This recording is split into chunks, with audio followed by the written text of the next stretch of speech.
This is CJSW's Municipal election coverage, your audio guide to Calgary's 2025 election. This series gives you interviews with candidates running for office, exploring the people, policies, and issues that will shape Calgary's future.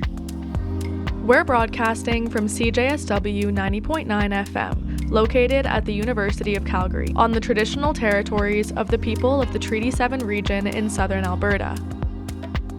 Before we begin, we would like to remind listeners that the views expressed in this podcast are those of the candidates and the interview subjects, and not those of CJSW or its staff.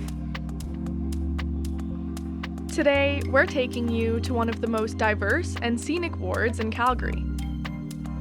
Nestled along Fish Creek Provincial Park, Ward 14 is a unique mix of established communities and growing suburbs. Known for its family-friendly neighbourhoods, lake communities, and access to nature, Ward 14 also faces increasing demand for improved transit and infrastructure as its southern edge continues to grow. Stretching from Anderson Road down to Calgary's southern boundary, Ward 14 covers much of the city's south-central quadrant.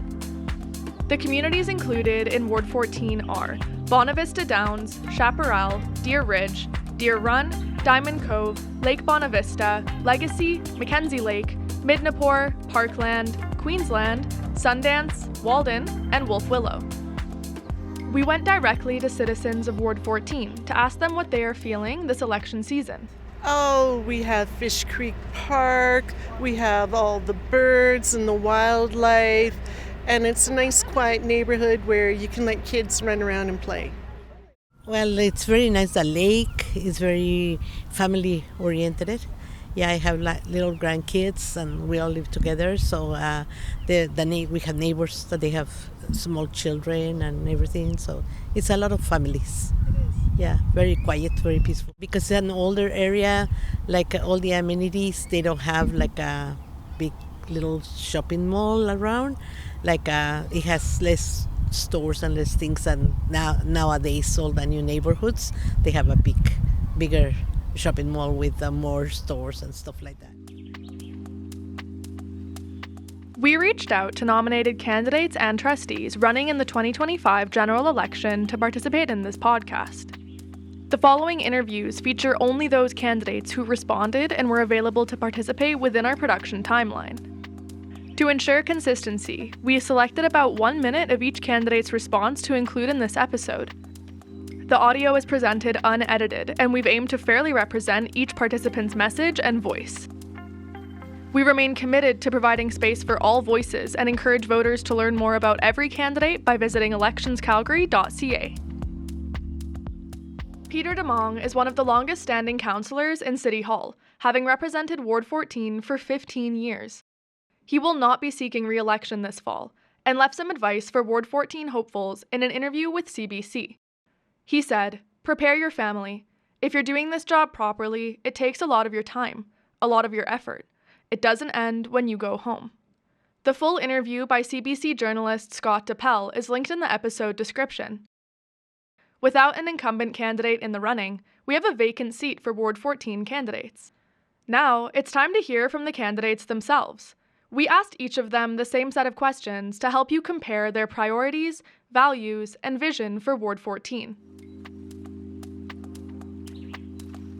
On social services, what do you believe is the city's role in supporting vulnerable Calgarians through social services such as mental health support and harm reduction? From independent candidate Landon Johnston. So social services, I believe, should be accessible to all those who are either struggling or need help. So whether it's youth, mentally, I guess anybody that's in a position where they are deemed mentally incapable of working or in a bad spot, everybody has struggles. But whether it's youth, elderly, or anybody in between that need help, that can't help themselves, I believe that's where social services should be directed, right? So if there's other benefits out there that are going towards people who can help themselves, like maybe it should be a temporary service and not necessarily a crutch for society to hold on to. but definitely, yeah, youth, elderly, and anybody in between who are struggling to help themselves. I think that's a big part of municipal jurisdiction and where we should be directing funds. So, from independent candidate Erin Averbuck. Okay, so these are topics that are actually really important to me. I have a personal touch with mental illness, mental health. So I see the city has a very significant role with providing programming and access to programs, rapid access to programs for vulnerable people that are in addiction or have mental health issues, and I see that as a bit of a shortfall. So it's actually part of my platform to address that. I think that there are opportunities for a long, protracted game to bring more health and mental health to Calgarians through youth programming, actually. So I kind of believe that idle hands are the devil's workshop. From independent candidate Devin Elkin. You know, it's at the core of social services is a desire to own something and a desire to call something home. So I think it's the city's responsibility to work better with our different agencies and our different groups to collaboratively put together a plan on how we create identity for people who don't have housing or have addiction problems. I know that we've worked with various different groups on the identity behind panhandling, what the desire is to panhandle, and I know that that's something that is something that I want to continue as far as making sure that those social services are available, which requires better collaboration with the province. As you know, they're responsible for a lot of that funding that comes into social services. But I mean, our job as counselors is to make sure that we're keeping that topic and that desire to own something or to call something somebody's own thing top of mind. Running with the Calgary Party, Ryan Stutt. If not us, who? The province isn't going to do it. The feds aren't going to do it. Like, I see so much of this kicking it around as far as responsibility goes. It's our city. These are our citizens. If we're not here as part of the solution, no one else is coming to save these folks. No one else is coming to help them. Point blank. On affordable housing, what specific policies or initiatives would you support to improve housing affordability and accessibility in Calgary? From Landon Johnston. I think we really need to focus on why we need to build affordable housing, right? Whether it's people are having trouble keeping jobs or getting jobs. And I think the city really needs to take a look at the reason why people are requiring, whether it's a food bank or social services or affordable housing, right? Now, for what the city's doing well with affordable housing, it works. I mean, I've done a few contract jobs through Calgary Housing, and I've seen a lot of the good they do, right? A lot of safe housing they've provided. They do keep up on majority of the maintenance of these houses. Do I believe it can be better? Yes. I believe we need more affordable housing, but I think that needs to be accessible to... It needs to be a temporary service, right? A lot of these families have been in there for a very, very, very long time, and I think that's a problem. We want to get these families out working and on their own, in their own home, paid for by themselves, not by taxpayers. From Erin Averbuck. Okay, so I'm going to talk about the blanket rezoning because I think that the purpose of that was to increase affordable housing, and I don't think it has. I think obviously people are upset about blanket rezoning in general, but that initiative, I believe, was pushed through to create affordable housing, and I don't think it did at all. Affordable housing for me is people being able to become not only homeowners, but living in dwellings that are affordable with respect to rent. Okay, so I do have a kind of a big plan that I don't know if it would even work, to be honest, because I'm not educated enough about what would be allowed within the city council or within the city itself. But I see an opportunity with their $270 million surplus to use a portion of that to help first-time home buyers with their down payments, with their 5% that they need, right? So From Devin Elkin. You've got to have collaboration with all three levels of government. You've got to have collaboration with incentives, and you've got to have, there has to be some type of rebate offered to a developer or a builder in order to offer actual affordable housing. People use affordable housing like it's a catchphrase. I mean, I spent 10 years in real estate before I've worked for the, in my role as community assistant in Ward 14 for the past decade. And no developer is creating affordable housing. They're creating volume and with the intent and the hope that that volume creates affordability. But when you're the third most investable city in Canada, you're never catching up. So the city has to make sure that when a developer is building something, that there's a policy in place that says, out of these 200 units that you're building, 10% of those units have to be affordable housing. And then on that, there has to be a rebate, there has to be something made available to that developer in order to subsidize that affordableness. From Ryan Stutt. It's probably the biggest issue we have in the city is trying to make housing more affordable, and there's no easy fix. It's supply. It's usually supply demand. We need to build more housing. We need to build more density downtown. We need to do our best to try to get a place where kids can afford to live here. And that's the problem right now. And it creates so many other issues. Homelessness. So many people are on the brink just with the cost of living right now. If we don't have affordable housing, and if we don't have accessible housing, the problem compounds and creates more problems across the city. So for us, housing's the number one priority. If we can't get out there and build more houses and build density downtown and convince people that, hey, rezoning works, it's not without its issues. It certainly needs a fix or two. But the problem is so big and so pervasive. If we don't fix it now, it'll never get fixed.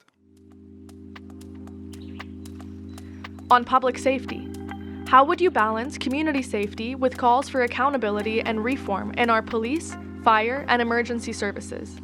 From Landon Johnston. The more we put into our services, it does require as much accountability. Otherwise, we're just throwing money without knowing where that money's going or how it's being used. So yes, I do believe we need to do more. And again, with that ride along, just seeing the level of mental health calls they have to deal with, domestic calls. Like a lot of these police officers aren't necessarily prepared for 12 hours of people just screaming at them or just screaming into the wind or threatening to kill themselves or their neighbors or whatever. Like that would be very hard. And so these police officers that may have just been a Costco warehouse worker 2 years ago is now, trying to mediate, life or death situations.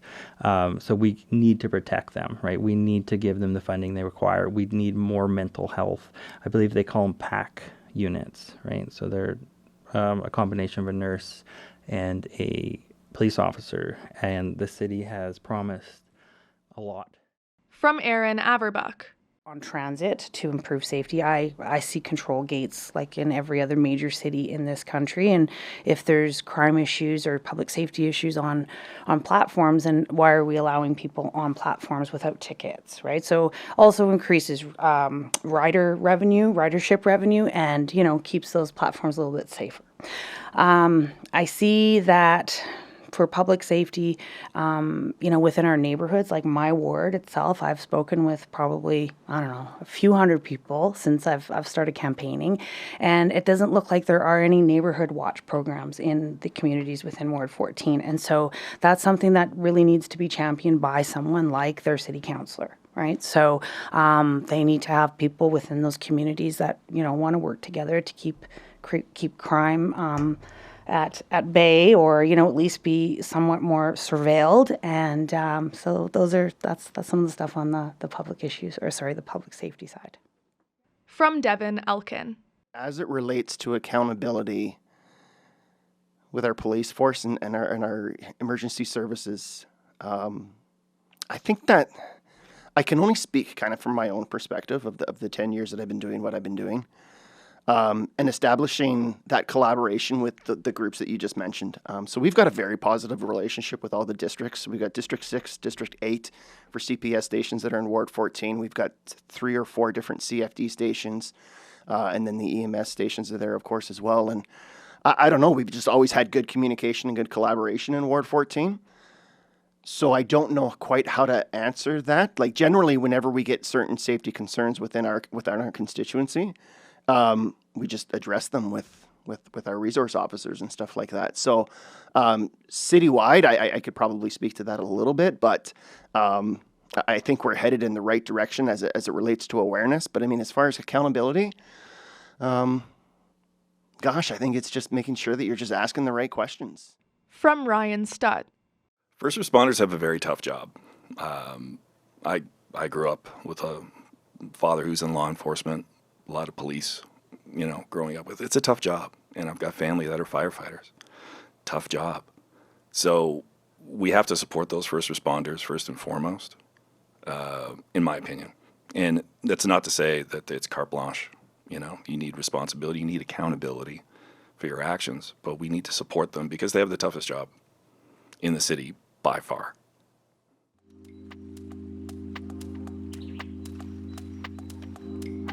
On transportation, what is your vision for improving traffic flow and public transit in your ward and across the city? From Landon Johnston. We need turnstiles, and I mean, some people agree with that, some people don't, but that's the only way to stop people, whether it's homeless or drug addicts or whoever else that may or may not have paid, shouldn't be on that street train, and that's just the protecting, everybody else, right? We need to do more on that, and I think, again, making it safer, making transit more efficient, right? Again, we can get more people off the roads and riding. I think one of the most efficiently ran, energy-wise, like one of the best transit systems in the world, where we use a lot of, I think it's solar and wind for our transit system. Like we should be buckling down on that and really getting to the nitty-gritty of getting the green line done. And we definitely need to get a C train to our airport, right? Like that should be priority. From Aaron Averbuck. So, like the community that I live in, we have, a bus that takes us to the C train, and I don't think it's a big issue. But there are communities that it's just not that easy. Like my ward goes down to Legacy and Walden. I think it's a bit of a trek for somebody to get on a bus and get over to the bus or get over to the train. So, I know that the Green Line is, going to alleviate some of that. However, the Green Line is not going to be here for a long time. It was supposed to be here next year. It's not. So, there are things that will have to happen in order to keep people moving, right? So I have not really educated myself on the transit routes on some of those outlying neighborhoods like Walden and Legacy, but there probably needs to be, looking at that to keep the flow of traffic of people to the C train stations, right? And I think also that's tied to public safety. I think a lot of people choose not to use the train because they're not always feeling safe. From Devin Elkin. I don't understand why we overcomplicate stuff when it comes to that. Like it's a simple functionality of if you're building a community, part of that community is transportation. And I don't know why we don't do exit interviews with developers that build communities, and then we go back and say, how did we deliver on that community? Is it delivering on all the points that you want, so that we can learn from that? Instead, we create policies based on what we think the rest of the world is doing or what the rest of the province is doing, and then we implement those, and it's not hitting the mark because we're not asking those questions.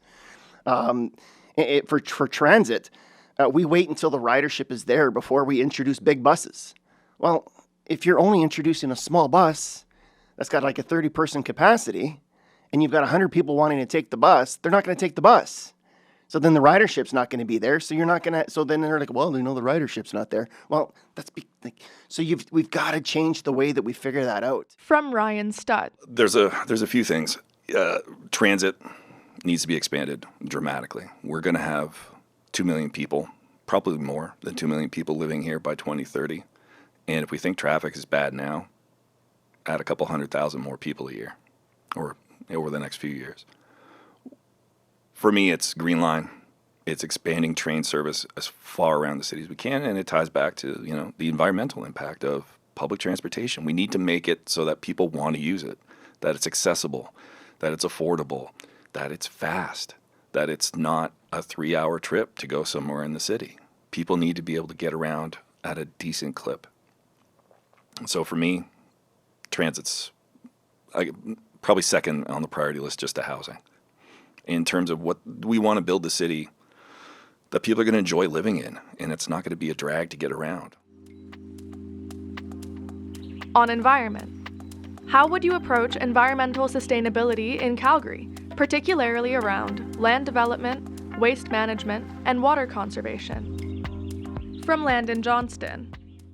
I'm pro oil and gas. Like, that's what funds and supports our economy in Canada, right? Like, you can't step away from something when it's what allows us to live here the way we do, right? Now, could we do more? Yes. Like, I mean, we can put all the solar panels we want, but where are those solar panels coming from? They're coming from China. Well, you can do the carbon footprint on, the cost of whatever the carbon or even money-wise of transporting, solar panels from China to Calgary, and then do the cost-benefit analysis of using that same amount of energy from oil and gas we have here, right? Like, I don't think we're there yet for, net zero. Like, I mean, it's a good thought and it's a good goal to have, but really in the end, we have to use what works. And, I'm not willing to bury a generation because, we want to look good on paper, right? From Aaron Averbuck. So part of my campaign is not really, in those really heavy trenches yet, but as a councillor sitting on City Hall, I am a steward for environmental initiatives. I think that we can all try harder to be better in that regard. And I would be, really looking at things that came over as motions on what those environmental impacts are, and, making decisions based on, those impacts, as well as, the impacts that they could possibly make on society as well, right? Because that is the delicate balance that we are all faced with when it comes to environmental issues, right? So we are just having to do that every day of our lives, I think, right? So those are big things that as a junior counselor, I don't know that would be the kind of stuff that I would bring forward as motions at a young time. From Devin Elkin.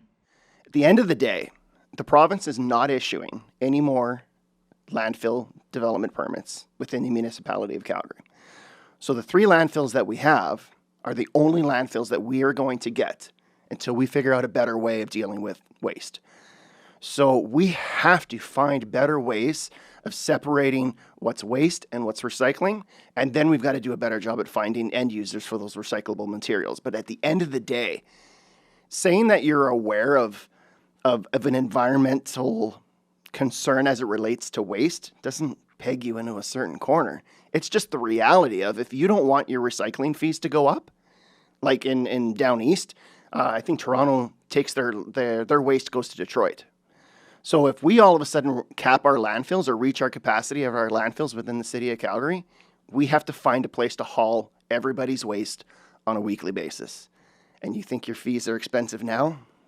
That's going to go crazy. So that's kind of more that. From the water aspect of it, we've just got to do a better job at understanding the luxury that we have with the amount of fresh water that we have. We've got to do a better job at capturing that and figuring out how to retain it. From Ryan Stutt. The biggest thing for me right now, as far as infrastructure goes, water conservation, we're losing 25% almost of our treated water due to crumbling infrastructure.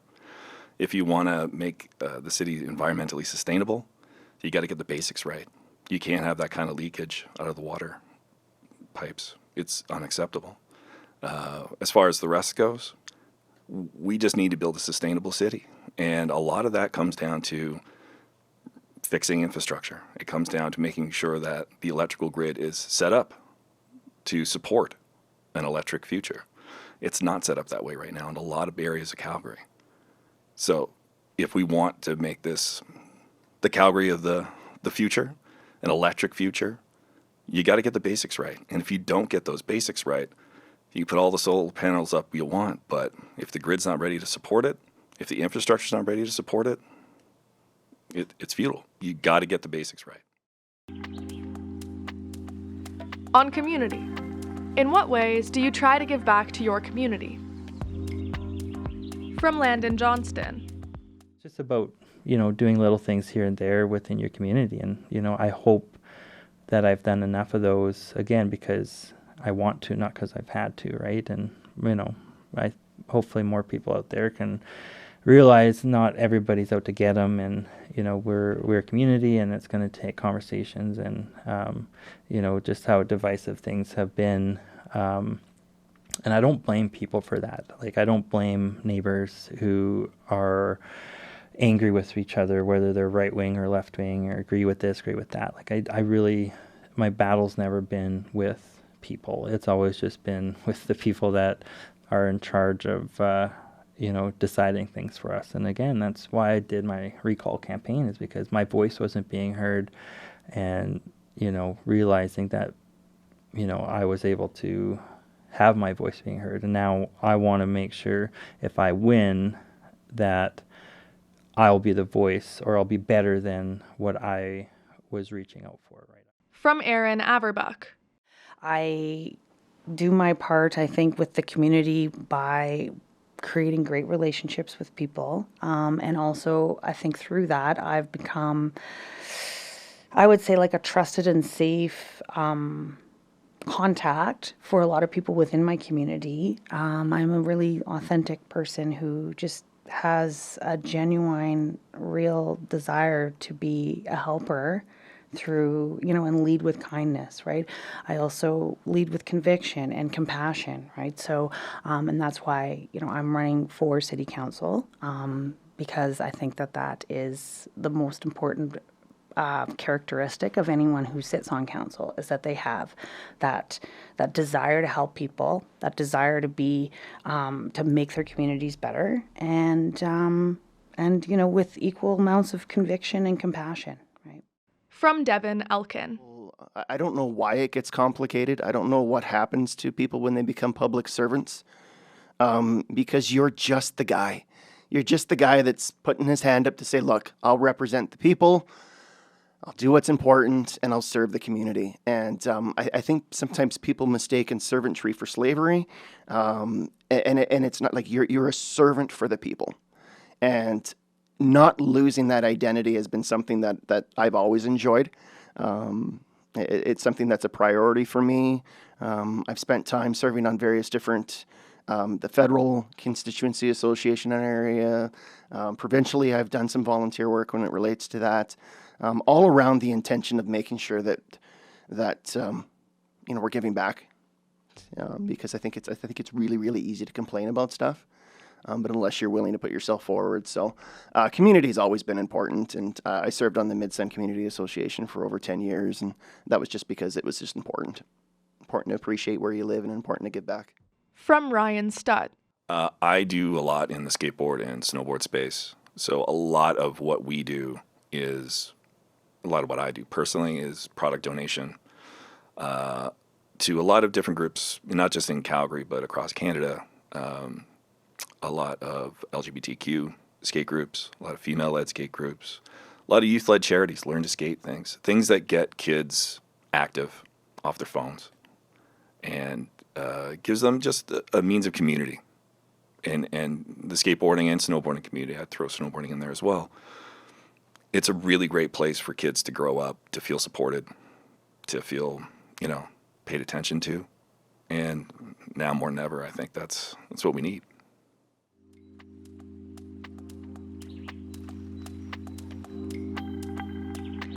on arts and culture. How will you support local arts and culture as a part of Calgary's identity? From Landon Johnston. I love this question. I am an artist who is terrible at singing, terrible at guitar. I love painting, but I'm terrible at it. But I just love doing something that makes me happy. And so as a person who enjoys art, even though I'm terrible at it and I don't understand it, I just love that there's a way for people to express themselves, whether it's through expression, voice, or whatever parts of charter rights and freedoms we have. Like, I think that's an important part of society for people to be who they are. And so for public art, I've always been an advocate that all public art should be local, right? I don't think the city should ever have to go outside of even Calgary. I mean, worst case, go to Alberta, worst case, go to Canada, but we should never be sourcing out public art to anybody outside of Canada. That should never happen. From Aaron Averbuck. Okay, so I understand the need for public art. I think that it would be fun also for Calgarians to be more engaged in that, and not, people get upset about the blue ring. That's water under the bridge. There was a program that went through last fall about phoning in the Bow River. Like, these are programs that I can appreciate the art, that, the art component of it, but I think if you put that out there with, 3 other options to Calgarians and said, hey, which do we like? Because, we do have a budget for this, and it's part of how we make our city beautiful. So where can we go here, and what's the direction that you would like us to go in, right? So I think a little more, I would push for more public engagement on that. But I mean, I think it's important. We have a really pretty city, and we need to keep it that way, right? So that's kind of where I go with that. From Devin Elkin. The new development that's come in has had a bit more of an arts and culture theme.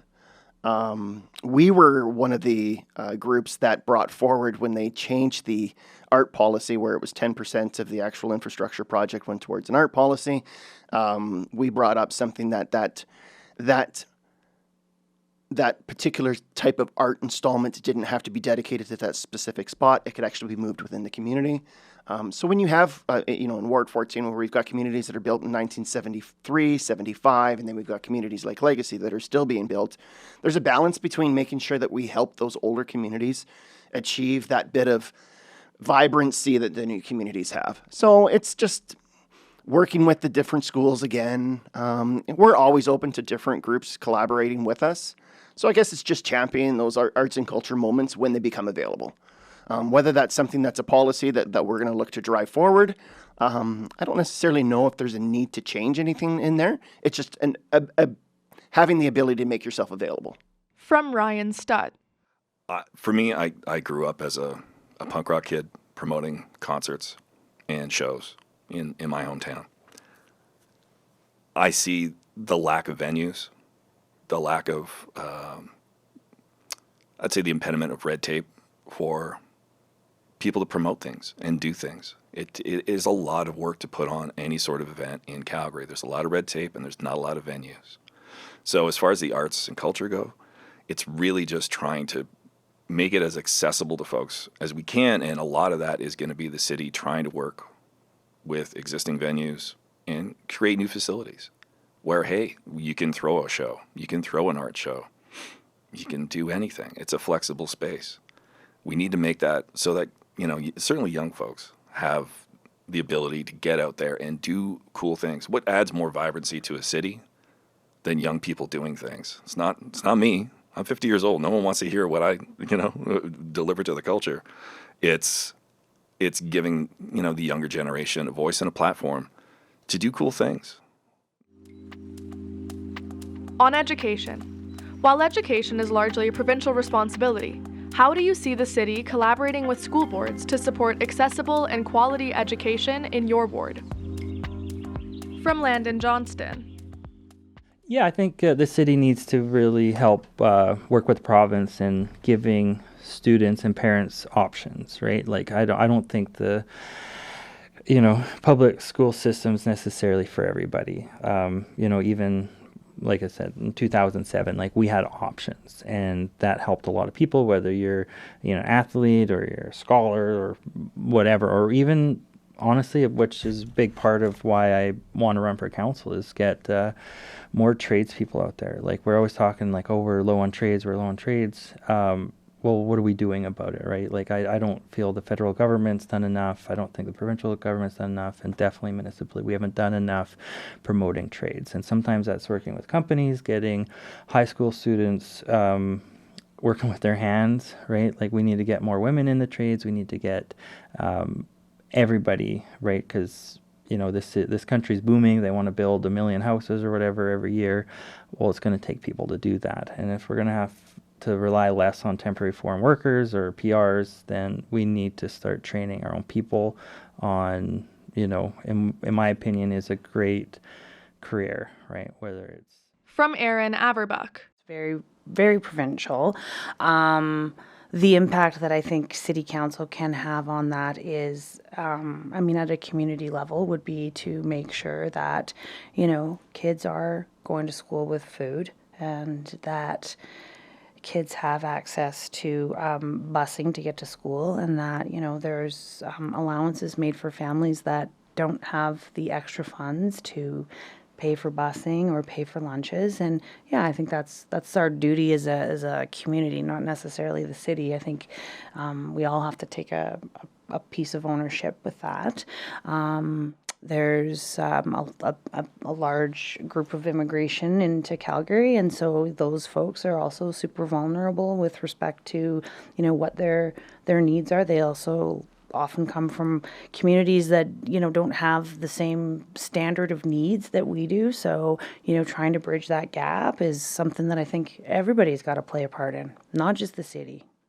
From Devin Elkin. So again, I've used this a few times as far as that collaboration and engagement of different people within our... So, each ward has a trustee, both CBE and both Catholic School District. And it's our responsibility as councillors to make sure that we're engaging those groups as well. You mentioned that, yes, education is fundamentally controlled by the province. But, one of the things that we've done is we do a grade 6 essay contest. And the question that we ask our grade 6 students is, why should I care about municipal government? Because in grade 6, they learn about municipal government, which is kind of interesting. And I got to tell you, some of the feedback and stuff that we get from those kids it's amazing. It actually instills a bit of hope that part of the world isn't going to the toilet. It's actually, these are smart kids and the education is working. So I think it's understanding what you can control and what you can't control. We can't control the curriculum, but we can control the part of the educational process that we can have influence in.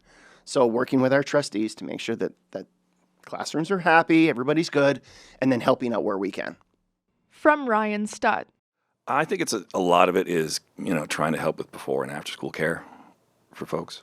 Like, education doesn't just happen at the school, it happens in libraries. Running more programs through the public library system, which is great. Work with the YMCA, work with public and private groups, and try to make education of all types as accessible as you can. Like, there's nothing that makes a city better than an educated public.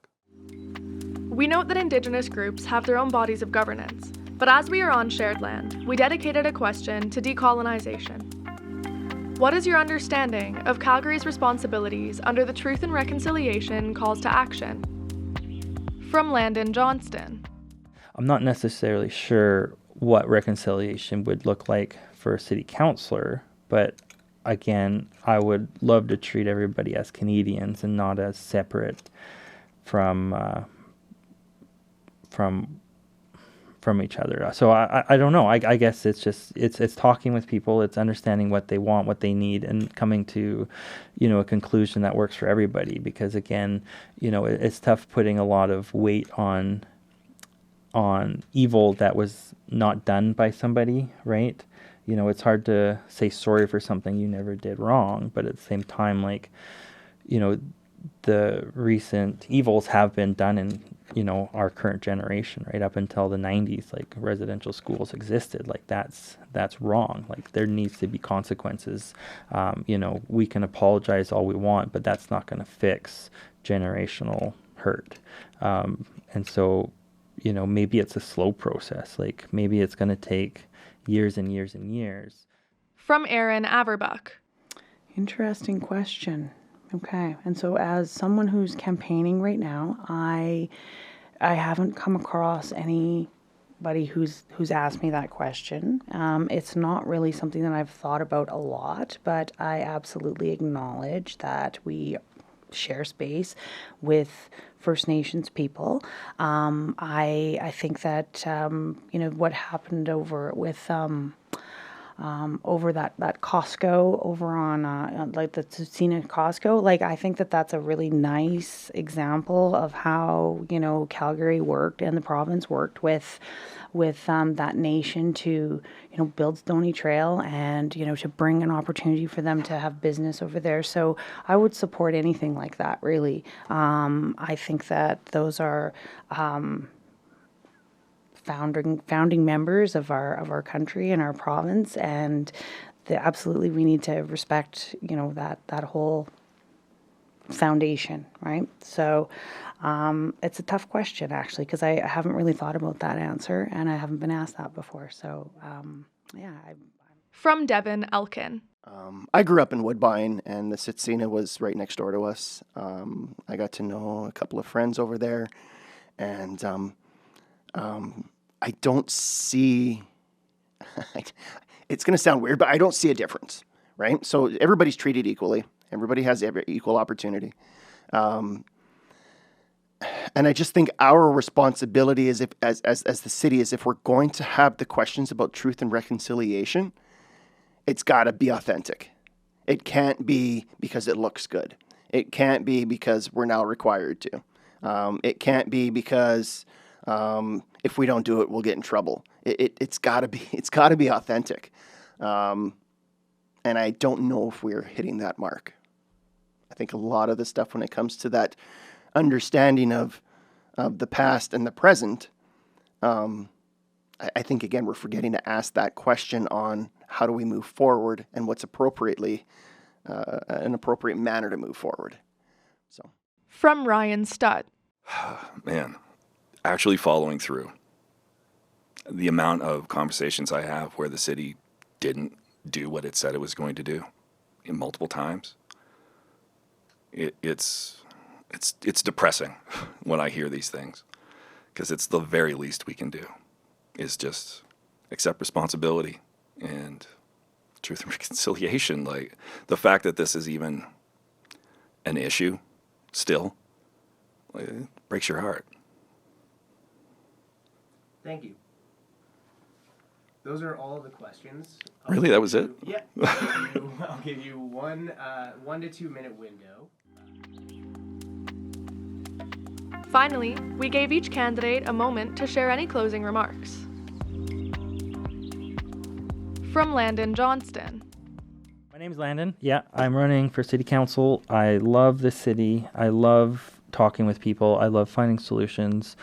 I believe this city does a lot of things well. I believe they've operated in good faith in a lot of aspects. Every candidate's running on change. Every candidate, I believe, is running on a lot of the same topics. And what makes me different is that I want to prepare us for the next topic, right? So whether it's, another infrastructure breakdown, or if it's another bag bylaw fiasco, like I think, we need a candidate that is going to listen to the people, right? We can't have a 70% against the bylaw and 30% for it and then pass it. Like there needs to be some level of democracy within Calgary. And so I'm setting up every level of engagement I can possibly do if I were to win as a city councillor, to listen to the people and get more people engaged. Like we can't just have 1% of the population deciding what happens for everybody else. From Aaron Averbuck. Okay. Well, so as you know, there are parties this year, and I'm running as an independent, and because I believe that city councillors should be toeing the community line, not the party line. And I think basically bringing parties into the equation right now is kind of like just trying to fight fire with fire. That is what is happening right now at City Hall is exactly an informal party, a group of people who are voting together, and it's really clear that that council is not sitting at the table working together to make Calgary better.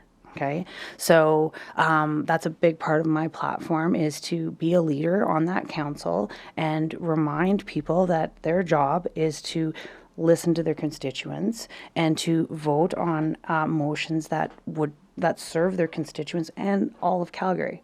I feel like if the city of Calgary were as divided as this council, we'd be in a civil war. Right?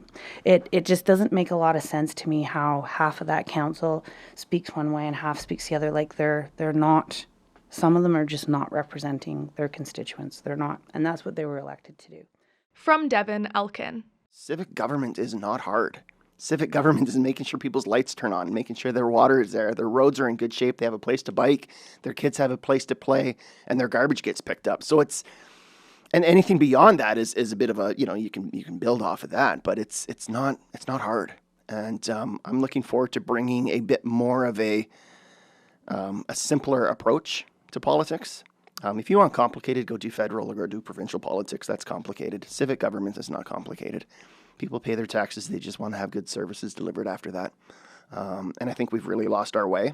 So my goal kind of this term, if elected, will be to bring back that simplicity. Just make it simple. I think there's a bumper sticker that says "Keep it simple, stupid" or something like that, and I really don't think that's far off. So, yeah. But no, I appreciate the opportunity, and thank you for the platform and what you guys do. From Ryan Stutt. We need to invest in this city. You want a city that's worth living in? You got to invest in it. We have to put money in it. We need to put time into it. We need to work with all aspects and all communities within this city to build a city that's worth living in 20 years, in 30 years, for our kids to enjoy the same kind of quality of life that we're all enjoying right now. If you want your kids to have that, you want your grandkids to have that, we got to start investing now, or it's going to be a mess in a decade.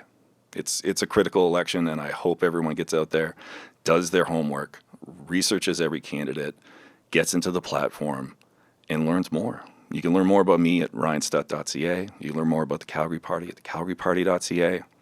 I think we've got a great plan for the future, and I'm here to do the work.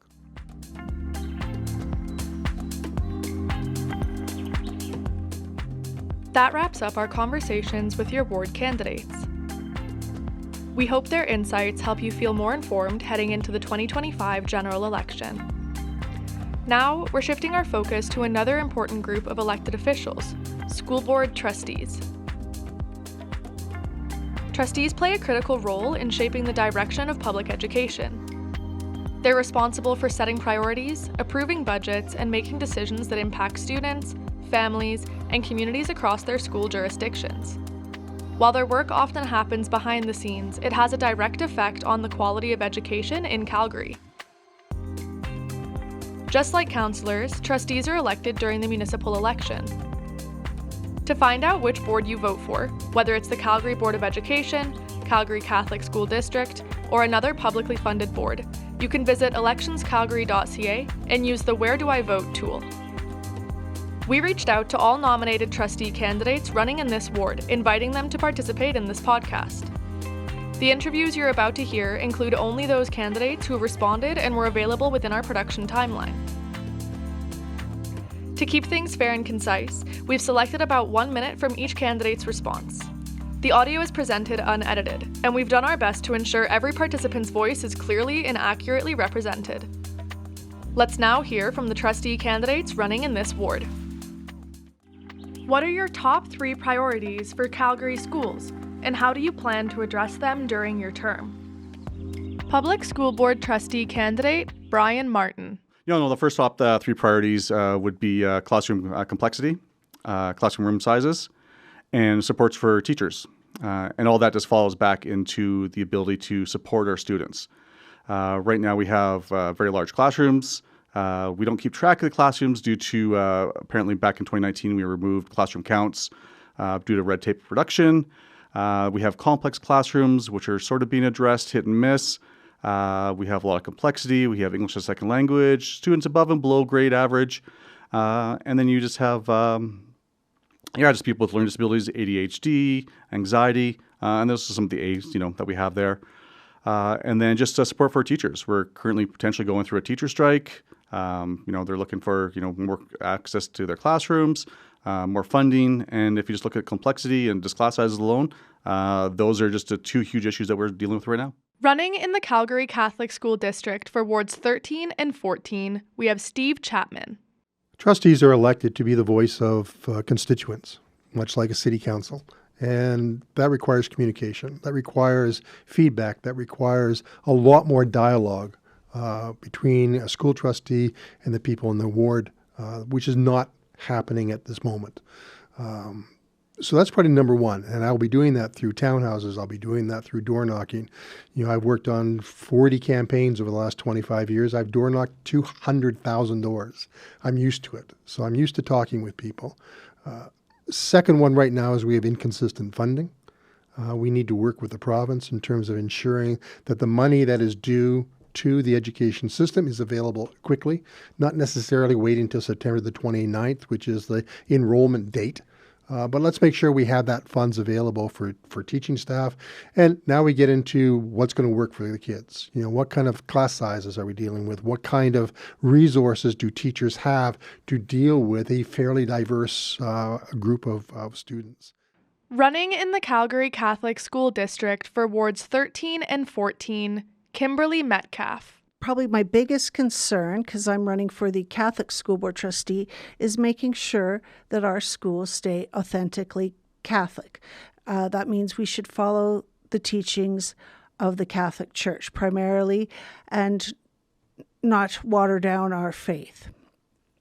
Another issue that I'm concerned about is bullying, and I would like to address that by making sure that our children feel safe, hopefully that they have someone that they can go to at the school to make them safe. I would like to probably make sure that every student can have a champion, that whether it be some school employee that they feel safe to talk to about any concerns that they may happen. It doesn't necessarily have to be a teacher. It could be a librarian, secretary, janitor, but I think having every student have someone that they feel comfortable talking to will make them feel safe. How will you ensure equitable access to quality education for students across all communities, including those from marginalized or underserved backgrounds? From Brian Martin. I think with equitable access to education, that's a primary thing with the public school board. The big thing with public school is we accept everybody, regardless of everything, race, orientation, disability, where they come from, where they belong. The public school board, we take everybody. And I think that's extremely important. And as we go across the city, some students are missing out. Again, with the large classroom sizes, inadequate funding to different school areas. Back in my ward, 12 and 14, we're looking at huge expansion down, large quantities of students moving in, and just not enough space. So they're not getting the same quality education as somebody who's in a spot that has smaller class sizes. So it's a big push in my area in 12 and 14 to really get some of those new schools built up if we can, getting those portables brought in, bringing in more teachers and more EAs. Education assistants to support those teachers, because there are a lot of students coming in with English as a second language, and they need as much support as those who have English as their first language. So it's really important. From Steve Chapman. I'm not quite sure if that's necessarily an issue. I mean, right now we have funding available for every student. It's the same funding.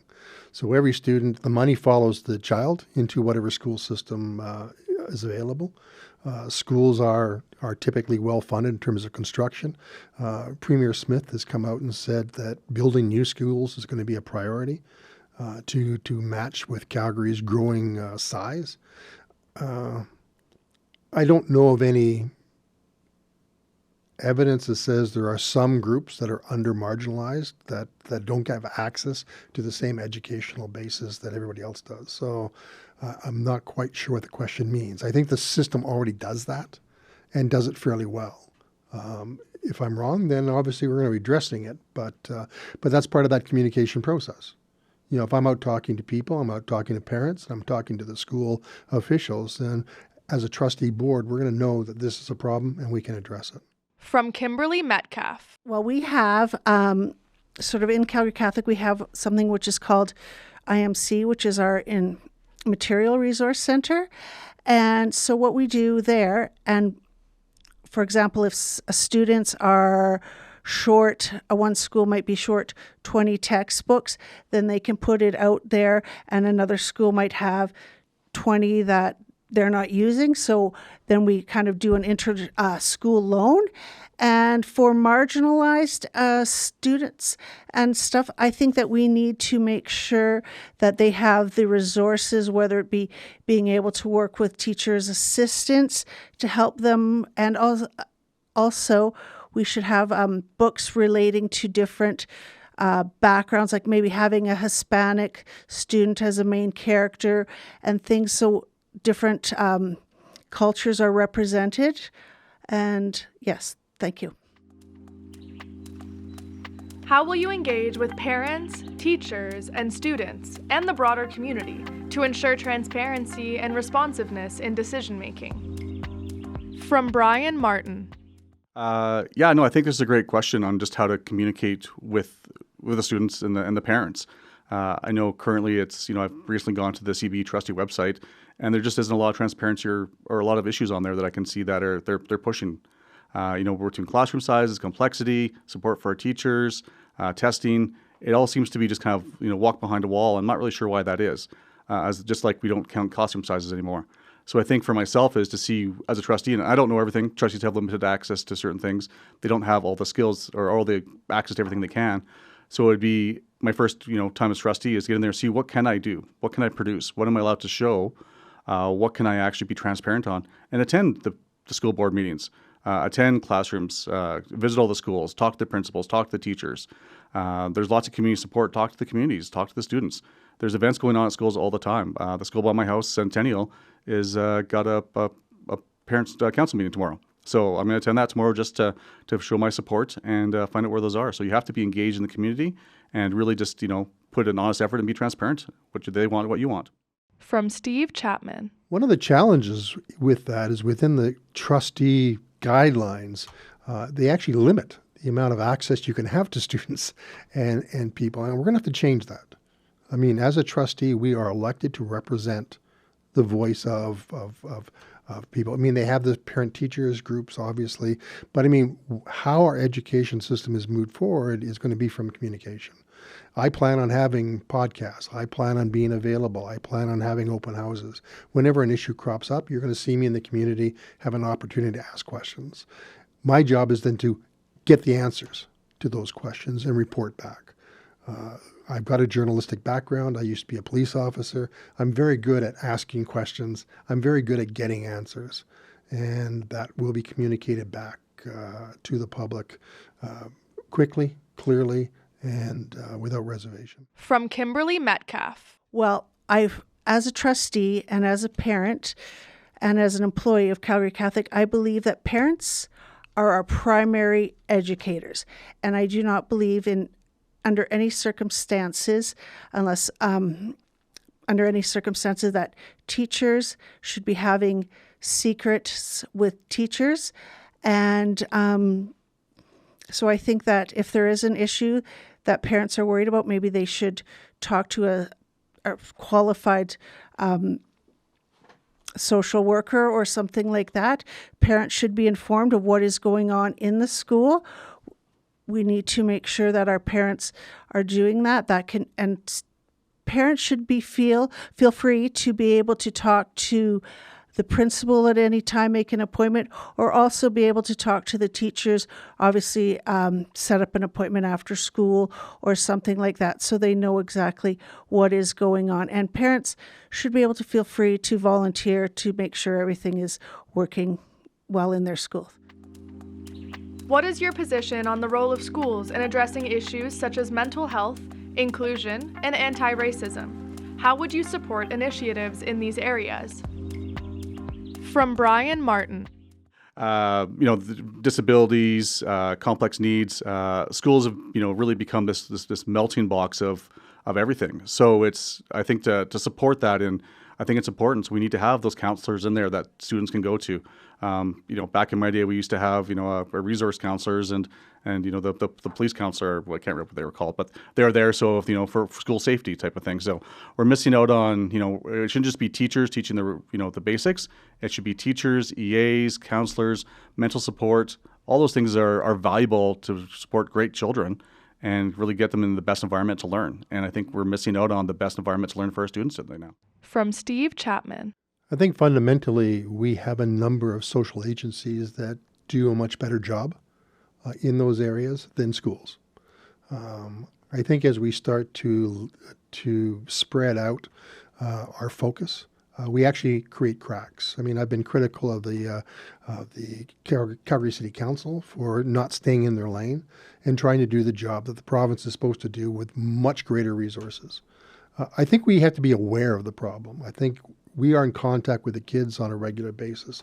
I think it's our job as a school system to be aware of the problem and to ensure that gets shifted to the appropriate agency that can address it better.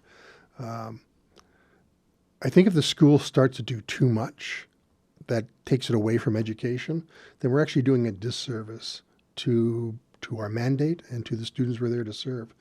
Awareness is the big thing, but also using the tools and resources that we have available to make sure we can deal with the problem. From Kimberly Metcalf. Well, for mental health, I believe every school should either have a school counselor or mental health worker, and so that the students should be there, so that they could be there so the students can come and talk to them at any time. We also celebrate make students aware of their mental health days and things. And we have like hats off for mental health and things like that, because mental health now, years ago, it used to be a stigma, but I think as it is no longer a stigma as much as it used to be. And we need to keep going with that and maybe have presentations in on talking about mental health and things like that. With ongoing concerns about education funding and class sizes in Alberta, how will you advocate for the resources schools need while working within budget constraints? From Brian Martin. Yeah, no, the budget's interesting because it's not set by the school boards, it's set by the province. So we're stuck there. We do have the lowest funding per student in Canada, and we do say that we have some of the best testing in Canada. Those tests are delayed, so I'm not sure if those are still relevant, and it'd be interesting to see how that goes. But it also proves if we do have the best funding and we do have the highest class sizes, then we also have the best teachers. So if we have the best teachers, then we should be making sure that we're keeping the best teachers. And that's with, things that are also outside of the trustee zone. So these are, again, to the provincial side of it. So working within the budget, I think you have to, look at the budget and see what are the most important things and what things that need to be supported. And right now we do have, we don't have enough schools. We apparently have too many students per class. I know we do, but officially we don't. So if we don't have the numbers, we don't have the data, we don't have all that information, we can't make informed choices. And we really need to make informed choices based on what we see in our schools and what's happening. So I, as a trustee, would push for more money. I would push for more resources for our entire students because students are first. They need to be. From Steve Chapman. Well, I think that's the main question that the trustees have to deal with. I've got a lot of experience dealing with multi-billion-dollar budgets, particularly working with the City of Calgary and the province of Alberta. I think going through that budget carefully and making sure that the ratepayers, the taxpayers' money is being well invested. We have a certain dollar amount that follows the students, and I think we've perhaps been a bit lax in how that money gets spent in terms of priorities. As a background in policing, I'm very good at saying, here are the priorities that we need to be addressing. Let's focus on that. Class size, I've seen some amazing work being done with portables that can expand the size of a school quickly, inexpensively, and these are no different than any other classroom. They've kept their own bathrooms, they have their own heating system. They're amazing structures. And I think we need to utilize that more to expand it. We need to get the teachers in that can do the job. And we also have to remember that this is faith-based. We have to remember that the church and the community is involved at all steps. From Kimberly Metcalf. Well, there is a concern about the budgets. Many schools are falling, their expenditures are greater than what the government has allowed us for spending. I think sometimes that we need to work on having like a teacher's educational assistant, they make significantly less than a teacher, and if they can be pulled out to work with some of our students that are struggling, that helps quite a bit. And we also have different ways, like we have schools often raise their own sort of funding, which does help sometimes with the funding, but we also need to get together, I believe, as all of the school boards need to get together and to lobby the government. And as a united front, maybe we can lobby them to increase education funding. Is there anything else you want people to know? From Brian Martin. During the election, most people walk into the trustees, most people walk in to vote. They look at the list of trustees, they go eeny, meeny, miny, mo, that name looks good. I really hope that people get out there and just do their research on who the trustees are, what their roles and their jobs really are, what they can and can't do, and really look at what we need for our students. We have, overcapacity, we have complex needs, we need more support for our teachers. There's a lot of things we need, and unfortunately they're going to cost money, but there's other ways to get around that, and we can just, we can support them. Public school trustees are limited in scope, but they need to fight out loud for other students, and most importantly, advocate for our students. These are very important things, and without, great education, which I think is one of the forefronts of society, is amazing education. Let's get the supports they need. Let's have, just great students, and not just educational wise, but just, socially wise. They need to have great kids. Let's make them better. Let's just make them better. From Steve Chapman. I think my own background growing up, I moved repeatedly. I moved, by the time I hit high school, I'd already been at 13 different schools in 7 different cities across Canada. And part of the way to adjust to that has been connecting to the church, connecting to faith. And that is the huge advantage that the Catholic system brings to the equation. It's not just the school system. It's also connected to the church, the parish, the resources of the community in that. I was talking with the bishop yesterday, and, he raised the concern that, we also have to make sure that the province stays in their lane in terms of an educational curriculum, and that the church has their say in terms of what the faith component of that is. And I think that is why we have a faith-based education system within the Catholic Church. It's precious, it's unusual, and we need to do everything we can to strengthen it and to keep it going. From Kimberly Metcalf. Just a little bit about me. So I'm running in wards 13 and 14 because I want our students to learn authentic Catholic teachings and to ensure that students receive a well-rounded education that supports our students academically, physically, emotionally, and spiritually. And we need to make sure that all of our teachers are given the resources to make sure that our students thrive, and also to protect our teachers from teacher burnout. I myself am a graduate of Calgary Catholic. My children all went to Calgary Catholic, and I've worked for Calgary Catholic for the last 15 years. And I think that this makes being a parent, a student, and an employee gives me a well-rounded understanding of how education works, which is, I think, gives me a real insight and an advantage to my opponents. Thank you. Thanks for joining us on this episode of CJSW's Municipal Election coverage. I hope today's conversation brought you a little closer to your community and the people who want to lead it. I'm your host, Emma, and all of the source material for this episode can be found in the episode description. Remember to visit electionscalgary.ca for more information on every candidate and to check your voter registration.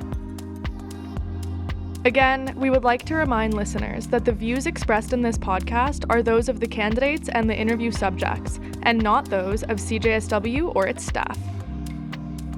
And make sure to visit cjsw.com or the CJSW app to check out our voter education episode and our exclusive mayoral debate. Until then, take care, and please vote, follow, and share.